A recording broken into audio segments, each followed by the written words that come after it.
Hello. Good morning, Miss Beverly. Have a seat. Thank you. Welcome to counseling. I am Miss Gallimore. And how did you find the test? The sign was down the bottom, so I just come up. Okay, because oftentimes person take other directions. So Miss, how are you doing today, Miss Beverly? I'm doing okay. You're doing okay, that's good to know. So Miss Beverly, did you get the chance to sign the contract at the receptionist outside? Yes, I did. And did you understand it? Yes. Alright, so welcome to counseling once again. So Miss Beverly, counseling is a safe space, and whatever you say here will remain here between you and I. We have a therapeutic client-counselor relationship, and the goal of counseling is to facilitate behavior change, enhance coping skill, promote positive life-changing decisions. So Miss Beverly, right? That's basically it. And here in this folder, I have the confidentiality contract, and it states that, as I said before, everything that we say here is confidential. But the only time I have to break confidentiality is when you express that you're going to cause harm to yourself or harm to anybody else. Understand? Okay. Alright, so Miss Beverly, can you tell me a little about yourself? Who are you? Well, I am a teacher. You're a teacher. Yes. Mm-hmm. You know, I'm a divorcee Okay. with 5 children. 5 children. Okay, that's lovely, Miss Beverly. So Miss Beverly, what brings you here to counseling? Well, you know, I just think I'm just overwhelmed. You know, yes, a whole lot of things going on. And so I was talking with a friend, and, you know, she convinced me to come. And that's why I'm here today. Okay, so earlier you said whole lot of things is bothering you, right? So could you emphasize on what you mean by a whole lot of things?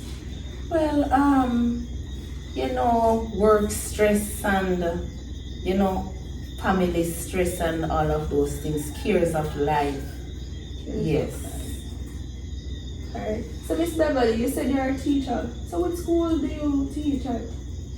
I'm at a primary school. Okay. And what's it like being a teacher at a primary school?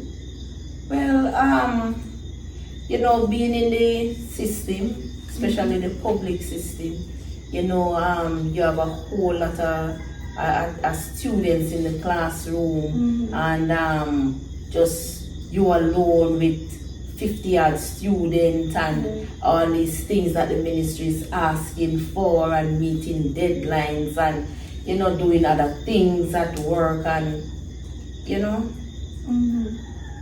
So Miss Beverly, how are you managing your professional life with your personal life? It's overlapping. It's not good at all. Not good. You know, can't finish marking books and, you know, all of these things, reports and all of that. So I realized that I've been taking home stuff at home, and, you know, can't find time for myself, find time for the children, and all of that. It's just, you know, I'm just holding on by, you know, a very thin thread. A very thin thread. Alright, so Miss Beverly, are you a new teacher there at the school, or you've been working there for a long period of time? It's a long time. Okay. 20-something years now. Wow, you're dedicated to the system. I like that. So Miss Beverly, who do you live with at home aside from your children? It's just me and them. Okay. I said that I'm divorced, you know, so. Okay. Yes. So Miss Beverly, emotionally, could you explain how it makes you feel having to deal with all those children at school, unfinished deadlines, your children, taking care of them and their schooling? Emotionally, how is it? roller coaster, man. Roller It's just a coaster. roller coaster. Yes, so this minute you try to be up here, and then when you get by yourself and, start to think about all the things that is happening, so you go back down, and so emotionally, it's really not good. It's not good.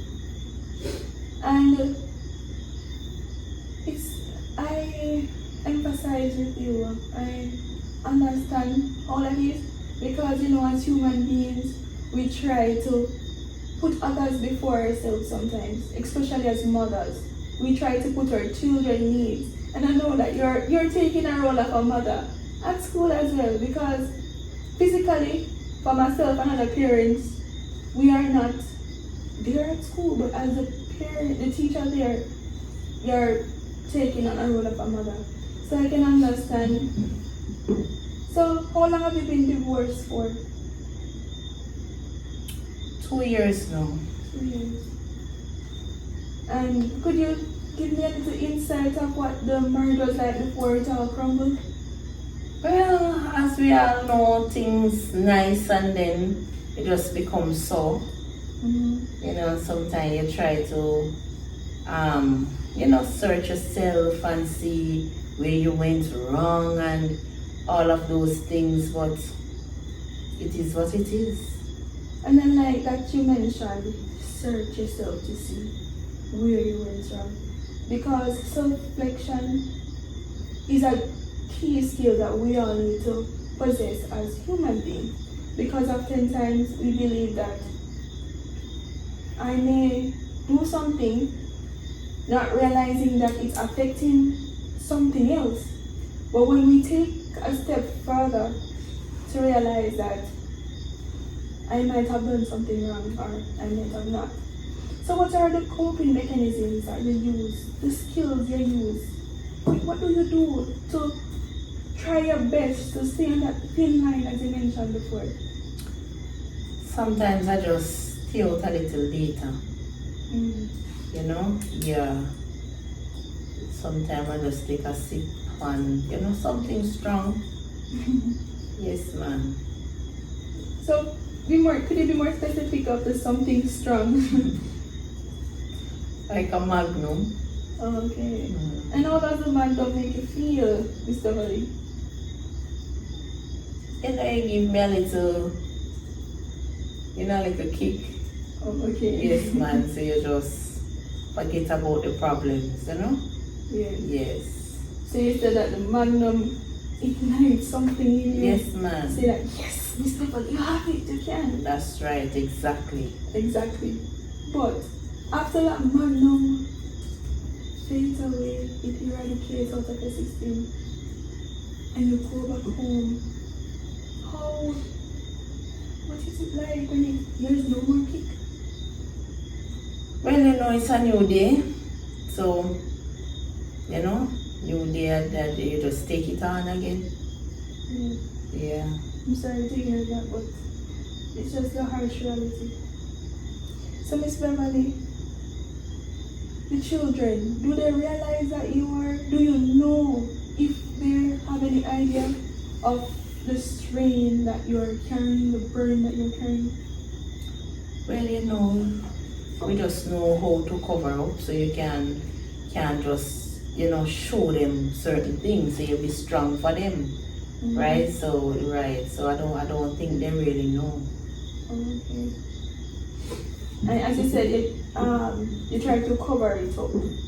But do you think that letting them know how it is would probably allow them to not behave certain ways? Like they probably would have? Well, you can't put on too much stress on them. Okay. Right? So you allow children to be children. So you don't want them to be stressed out with your problems, because you should be the problem solver. Right? So showing them the way to go and all of that. So you don't want to stress them out by sharing your own problems with them or letting them see you breaking down, right? As you know, children will take up all these things and stress out themselves. So Mm-hmm. You know, you just hold it. Good. So, Miss Beverly, like your ex-husband, so does he contribute financially? Not at all. Not at all. I'm guessing, what about emotionally? Like, He's not around. He's not around. He choose not to be. okay. So, Miss Beverly, I get to understand that you're going through a lot. It's hard. You are carrying the burden of work, children, and anything else incompassable of your personal life. And you're at a stage in your life where you feel like you're not able to perform as you would have normally at a different particular stage in your life. And it's really overwhelming on you, right? Yes, I get to understand. So, Miss Beverly, I empathize with you because oftentimes people say that I know exactly why I go through, we did do this, we do that. But really and truly, they don't, right? Not at all. Not until you have that shoe on your foot. Yeah. Then you will truly understand. And that's the thing, when you come to counseling, we don't sympathize, we empathize because there's no way a person truly knows what you are going through. You might have been through something similar, but you have not experienced exactly what this is. And as human beings, we all experience our own different things, Miss Beverly. So we're almost at the end of our session, and I just want to reiterate what we have just gone through. So you have spoken about the hard life, cares of the world that's on you, the children, you being a single mother now, their father isn't around, you having to take care of all those 50 odd children in the classroom, and various different work ethics problems. And my favorite one where you said you take a little sip of the magnum and it ignites you, Mr. Beverly. Yes, So right. yes. So in our next session, this exact same time next week on a Tuesday at 5 p.m. we're going to meet again, Miss Beverly, for a 1 hour.